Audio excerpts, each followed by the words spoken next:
Halloween is almost here, and that means it is time for cheesy and actually scary horror movies. Here's Johnny! And also the time when mainstream media remembers about heavy metal, because these two go pretty well together. This is music! So let's take a look at some of the most classic rock and metal music videos inspired by no less classic horror movies. Here you go.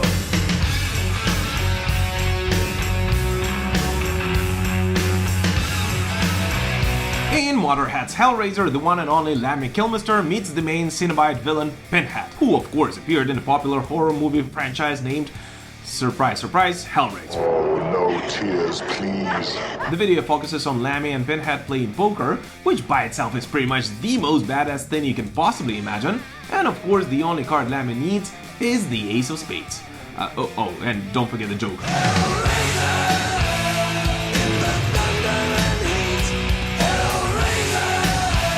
And since this song has been released by both Motorhead and Ozzy Osbourne back in the day, two lifelong friends reunited last year in a mashup duet of Hellraiser, which pretty much is a horror comic movie by itself.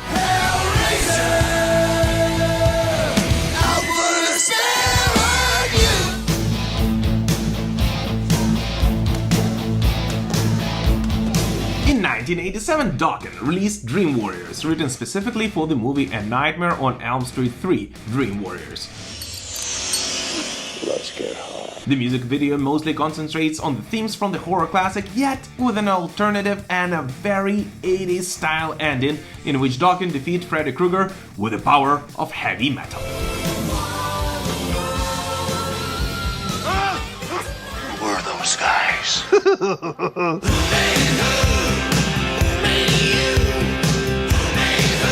For his directorial debut, Maximum Overdrive, horror book genius Stephen King reached out to AC/DC, who wrote a standout track, Who Made Who, for his comedy horror film. Interestingly enough, the music video does not feature any clips from the actual movie, yet clearly pays a tribute to it, as a mad scientist creates an army of Angus Young clones, all 300 of whom, by the way, were played by British AC/DC fans, many of whom had to sleep in a freezing cold a night before the shooting to not lose their place in line.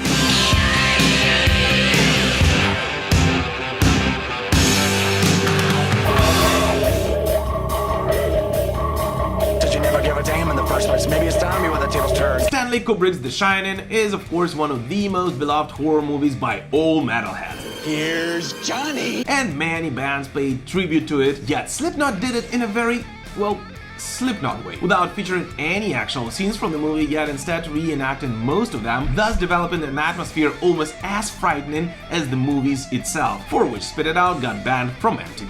Fuck me, I'm all out of enemies. Fuck me, I'm all out of enemies. Fuck me, I'm all out of enemies. Fuck me, I'm all out of enemies. No more Mr. Nice Guy. Me, a nice guy. Yeah, right. In 1989, Megadeth covers Alice Cooper's No More Mr. Nice Guy, and next year releases a music video in which the band's frontman Dave Mustaine reenacts a role of a serial killer for his Pinker from the 1989 horror movie Shocker. No more Mr. Nice Guy. And of course ends up just like Pinker in the movie, executed on an electric chair, yet comes back from the dead to terrify humanity. Mr. Nice Guy. He's sick. He's a singing.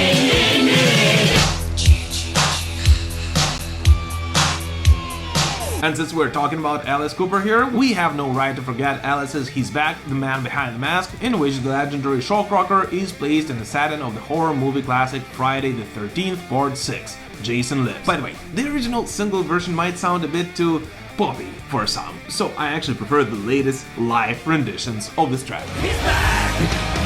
The man behind the mask. And he's out of control. He's back.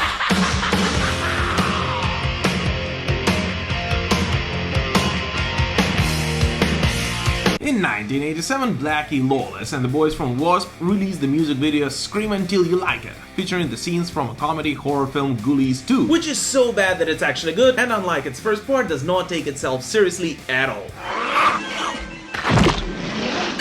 But the song, just like pretty much everything W.A.S.P, is absolutely kick-ass.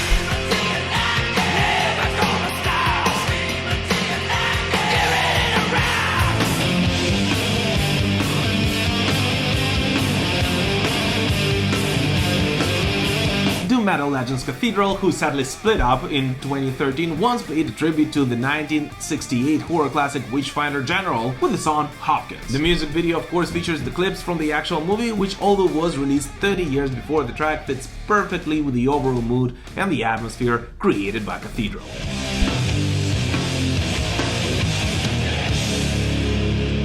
She's written to the Sabbath.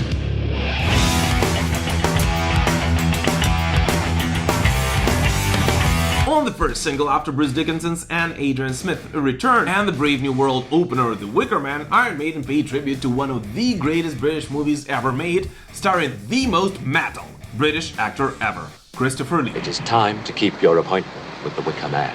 Not only the song's lyrics, but also the music video imagery is a clear homage to the 1973 film, which by the way does not feature any gore scenes and yet still is one of the most chilling movies in history. The Wicker Man. Yeah, your thoughts on that? Well, I never called it a horror movie. We didn't think that was the right word to use. By the way, it is the Wicker Man statue from the movie, although styled as Eddie, which appears on stage with Iron Maiden and can be seen during 2001 Rock in Rio performance.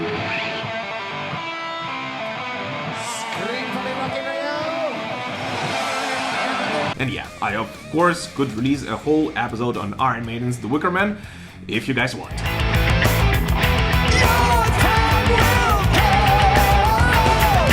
And which are your favorite metal music videos inspired by horror movies? Please let us know in the comments, as well as whether I should do a reverse video next talking about horror movies which feature metal in one way or another. You should be loyal to your hero. Thank you so much for watching this short video, guys, and we will prevail. Slava Ukraini!